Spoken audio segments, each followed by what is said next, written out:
జగిత్యాల జిల్లా కలెక్టర్ కార్యాలయం ఎదుట బీజేవైఎం ఆధ్వర్యంలో చేపట్టిన నిరసన ఉధృతత దారితీసింది. విద్యారంగ సమస్యలు పరిష్కరించాలని బీజేవైఎం నేతలు నిరసన చేపట్టారు. విడుదల చేసిన ఉద్యోగ నోటిఫికేషన్లకు వెంటనే నియామకాలు చేపట్టాలని వారు డిమాండ్ చేశారు. పోలీసులు వారిని అడ్డుకోవడంతో అక్కడ తోపులాట చోటు చేసుకుంది. బీజేవైఎం నాయకులు పోలీసులు అరెస్టు చేశారు.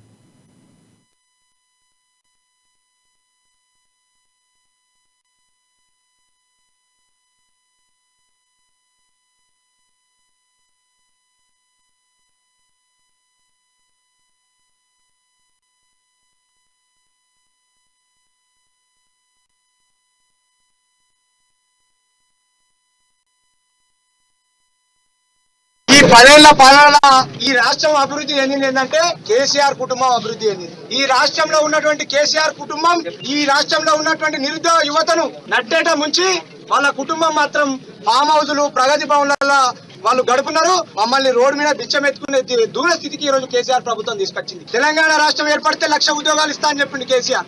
ఇలా 1,00,000 ఉద్యోగాలు ఇచ్చుడు కాదు, మా అయ్యవకు పెన్షన్ ఇచ్చి మమ్మల్ని రోడ్డు మీద బిచ్చం ఎత్తుకోమని ఊరికొక్క 2 వయసులు పెట్టి మీరు తాగి మద్యం తాగి రోడ్ల మీద బిచ్చం ఎత్తుకోరా అని చెప్పి కేసీఆర్ చెప్తుంది. మా అయ్యవకు పెన్షన్ ఇచ్చే వారు మాకు ఉద్యోగాలు ఇస్తే మా అయ్యవని మేము చదువుకోమా? ఇలా తెలంగాణ రాష్ట్రం లోపల కానీ వాడు మాకు ఉద్యోగాలు ఇస్తలేరు. తెలంగాణ రాష్ట్రంలో ఉన్న నిరుద్యోగులను మాత్రం రోడ్డు మీద బిచ్చం ఎత్తుకునే దినస్థితికి తీసుకొచ్చారు. ఈ 10 ఏళ్ల పాలన ఈ రాష్ట్రం అభివృద్ధి చెందింది ఏంటంటే కేసీఆర్ కుటుంబం అభివృద్ధి చెందింది. ఈ రాష్ట్రం